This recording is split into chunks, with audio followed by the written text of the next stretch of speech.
While preppers today obsess over gadgets and expensive gear, samurai once survived brutal campaigns with nothing but knowledge, careful observation, and simple materials. These are techniques that worked when lives depended on them, when technology did not exist. If your filters, GPS, or matches failed tomorrow, could you find water, build a fire, and make shelter armed with only what you know? The lost skills behind those answers still work if you know where to look. Sengoku-era scouts moved quietly through the valleys, eyes trained for signs of water long before thirst became a threat. In the wild, a single mistake could mean days without a drink. The first step was always observation. Low-lying ground, especially where two slopes met, often hid a seep or spring. Certain plants offered clues. Willow trees sent roots toward damp soil. Stands of cattail, the plant Tifa latifolia, thrive only where water lingers beneath the surface. Sedge and lush grasses marked the edges of hidden streams. Insects told their own story. Clouds of hoverflies or dragonflies rarely drifted far from moisture, and animal tracks converged on narrow paths pressed into soft earth, leading to the same precious source. When open water proved scarce, samurai turned to passive collection. Digging a shallow pit and lining it with green leaves created a simple solar still, trapping condensation as the sun rose. In humid conditions, a single pit could yield half a liter in 4 hours, enough to keep moving. For quick collection, a cloth wrapped around the ankles soaked up dew at dawn and was wrung out into a cup. But raw water carried risk. Even the clearest spring might hide invisible dangers. The solution was to boil water, bringing it to a rolling boil at 100 degrees Celsius for at least 1 minute to destroy most pathogens. If time allowed, layering sand, charcoal, and pebbles in a hollowed bamboo stalk filtered out sediment before boiling. Samurai knew that a clogged filter, no matter how modern, was useless in the field. But boiled water, even from a muddy source, ran clear and safe. Every movement in search of water was deliberate. Scouts watched, listened, and read the land, trusting ancient cues over any gadget. Hydration came from knowledge, each drop secured by skill and not by gear. Once water was found and made safe, the next priority was fire, the silent ally for warmth, light, and survival. A single spark in the wilderness could mean the difference between survival and defeat.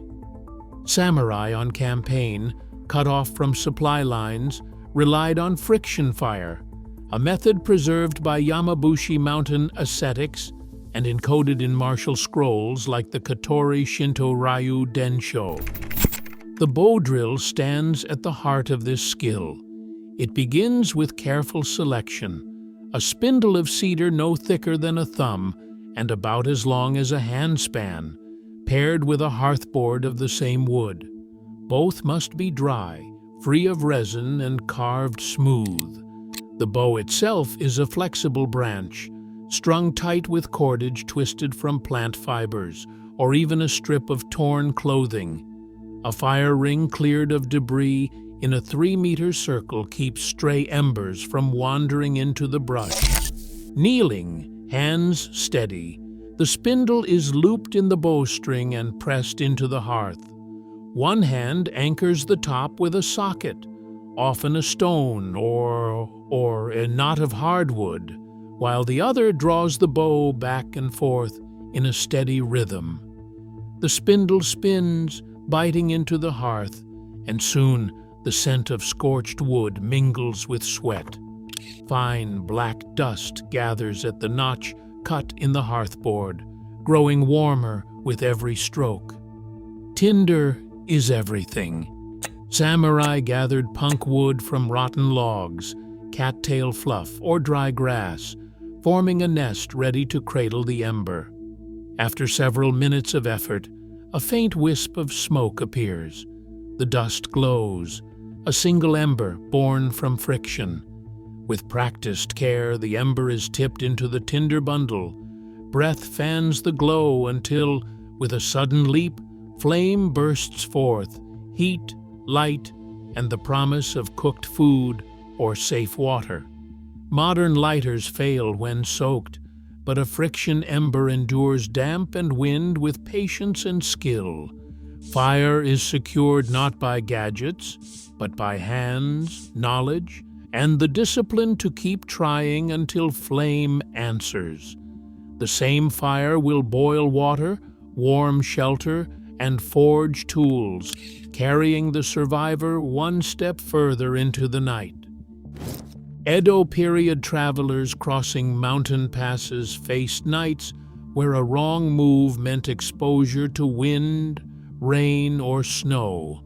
Diaries from the Sankin Kotai processions describe bamboo A-frames rising in the dusk, lashed together with vines and covered in a thick skin of leaves.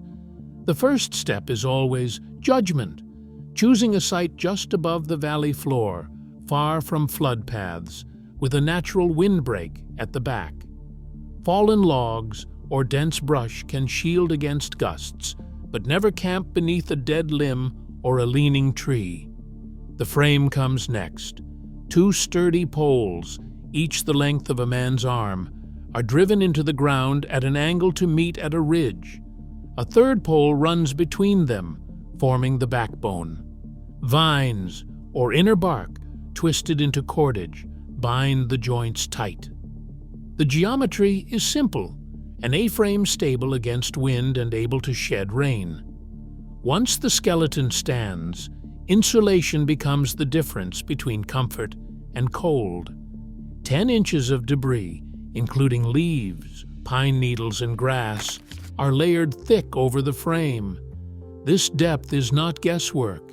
In field tests, less than a hand span of cover lets heat bleed away, while a full 10 inches traps warmth even in a downpour. Each handful is pressed down, overlapping like shingles, until the shelter vanishes into the landscape. A single opening, always on the leeward side, serves as both entrance and vent. Too many vents and heat escapes, too few and smoke from a reflector fire can choke the air. Speed matters. A collapsed pop-up tent may take seconds, but a debris hut, built with care, stands through the night. In field notes, even the most rushed samurai could throw together a basic A-frame in under half an hour, with full insulation taking another 20 minutes. The result is a shelter that blends into the forest, resists weather, and keeps its builder alive until morning. No gear required, just judgment, effort, and the materials at hand.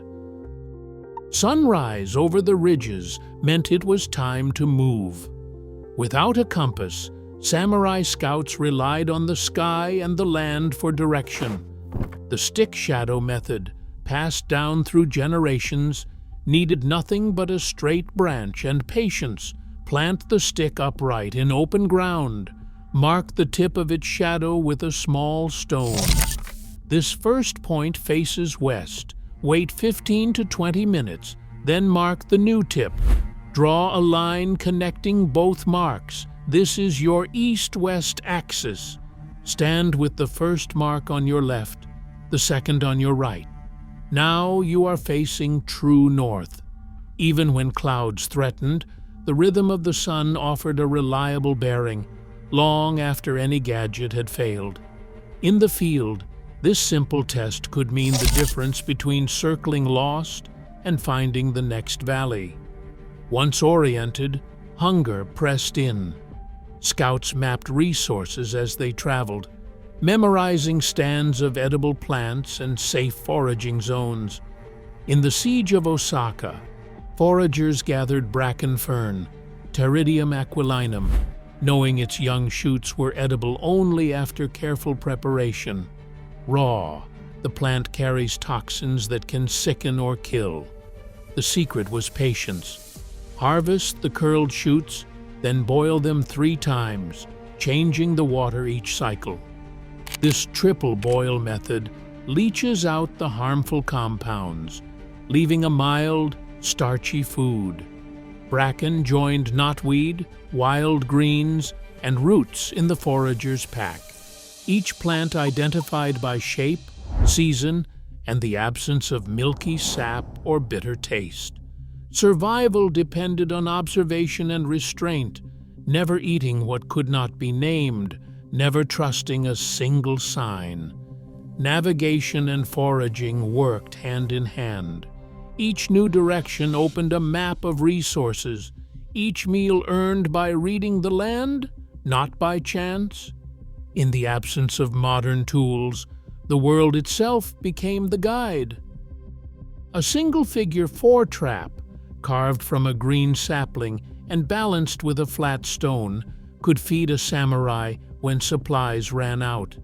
Sengoku-era scouts, outnumbered and deep behind enemy lines, relied on these simple machines, illustrated in ukiyo-e prints and preserved in Yamabushi scrolls.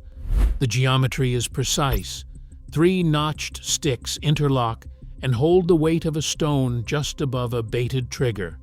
When a rabbit or tanuki nudged the bait, the trigger slipped and the stone dropped in a blink.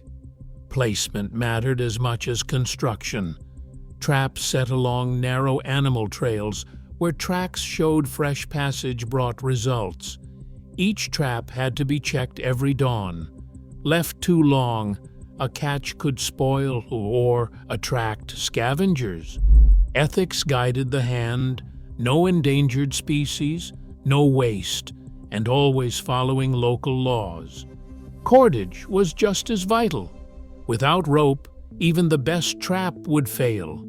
Yamabushi ascetics learned to twist nettle fibers or wisteria vines into cords strong enough to hold a grown man's weight. The process began by pounding the stems to loosen the fibers, then splitting and twisting them in reverse wrap fashion. A 3-strand braid, tested by pulling against a tree, had to hold at least 100 pounds before it was trusted for lashings or snares. In modern tests, a 5-second pull on a broken steel snare cable left it useless, while a properly made nettle rope held firm and was ready for another day. With each snare set and every length of cord tested, the samurai gained independence from the land. Traps brought protein, rope-bound tools and shelters, and both skills linked to the next task, crafting what could not be carried and surviving on knowledge alone. A broken blade in the wild is more than an inconvenience. It is a test of resourcefulness. Samurai scouts, separated from their units or stripped of standard equipment, shaped tools from what the land offered. The simplest solution began with a sharp-edged stone. Selecting a river cobble, they struck it with controlled force against a harder rock, shearing off a flake at an angle close to 70 degrees. This angle was no accident. Too steep, and the edge would crumble. Too shallow, and it would dull at the first cut. Even a 5-second demonstration shows a snapped steel knife failing to slice cleanly, while a freshly struck stone flake glides through bamboo or hide with surprising ease. Bamboo itself became spear or knife with a few precise cuts. A green stalk split and shaved with a stone flake formed a point that could be fire-hardened.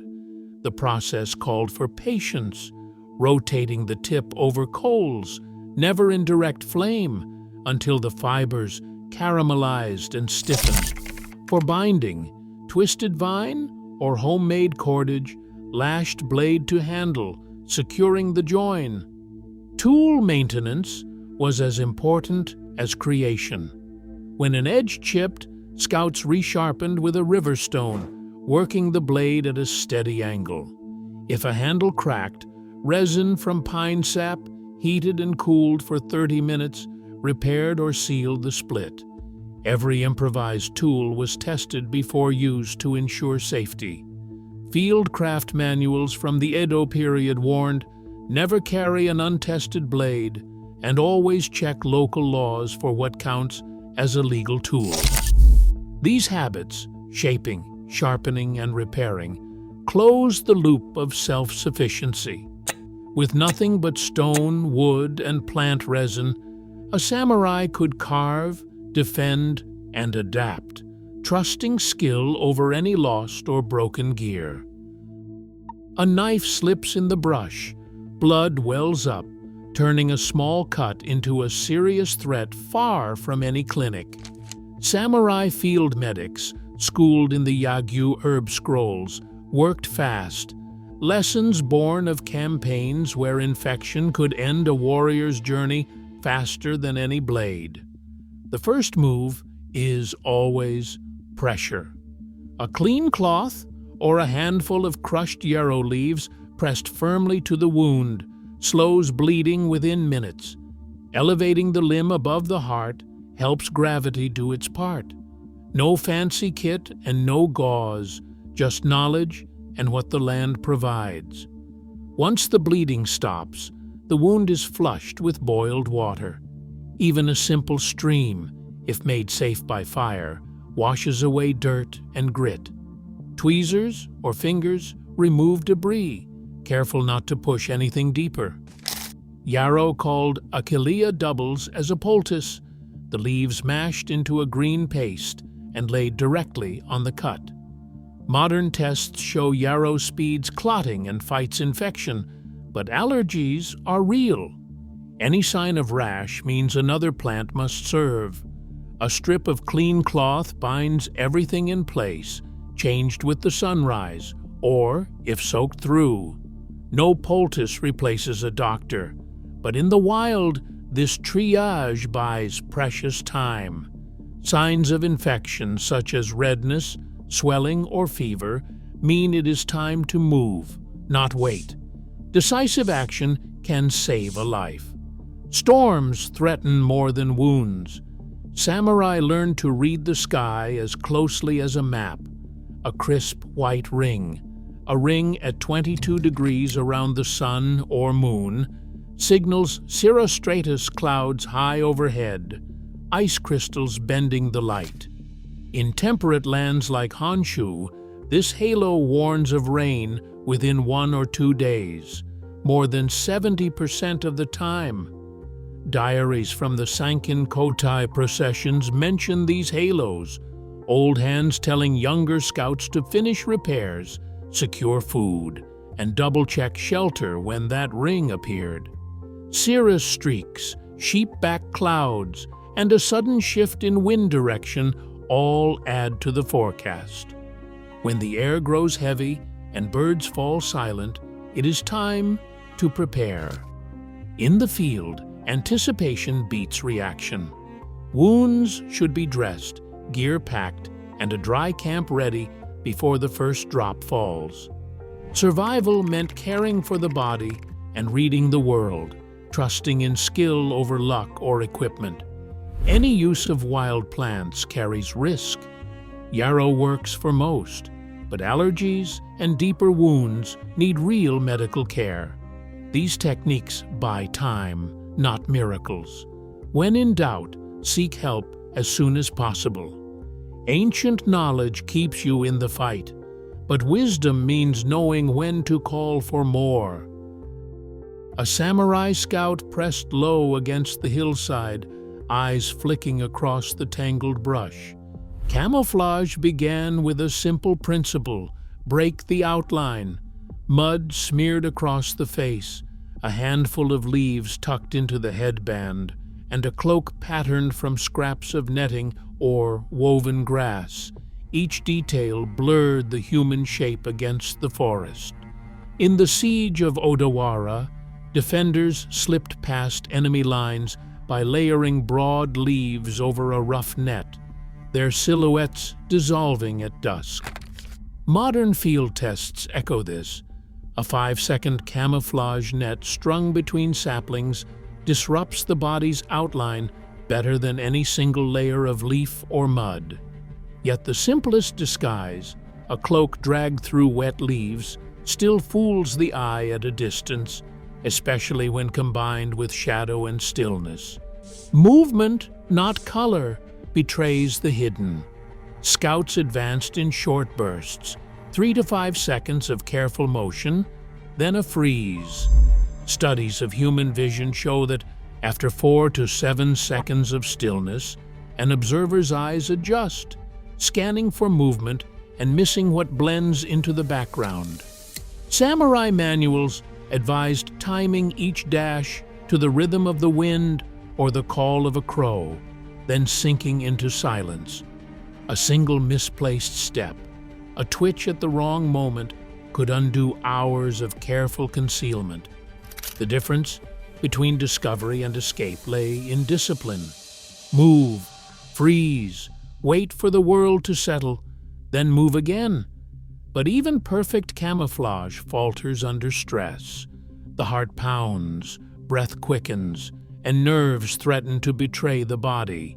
In the Hagakure, warriors train to master their own fear with breath. The 4-7-8 breathing exercise involves inhaling for 4 counts, holding for 7, and exhaling for 8. Clinical trials show this can drop the heart rate by up to 15 beats per minute in less than a minute. This simple practice, repeated 4 times, calms the mind and steadies the hand. Visualizing the next move, rehearsing the path in silence, brings focus when panic threatens. In the wild, where every sense strains for danger, mental clarity is the last line of defense. The difference between being hunted and being invisible rests on these ancient habits: concealment, movement, and the discipline to control the mind as tightly as the body. Today, dependence on technology grows, yet blackouts, cyber attacks, and disasters still leave millions vulnerable every year. The skills honed by samurai endure because nature's challenges have not changed. When gear fails, knowledge remains your last true resource. The future does not reward the best equipped. It favors those who adapt.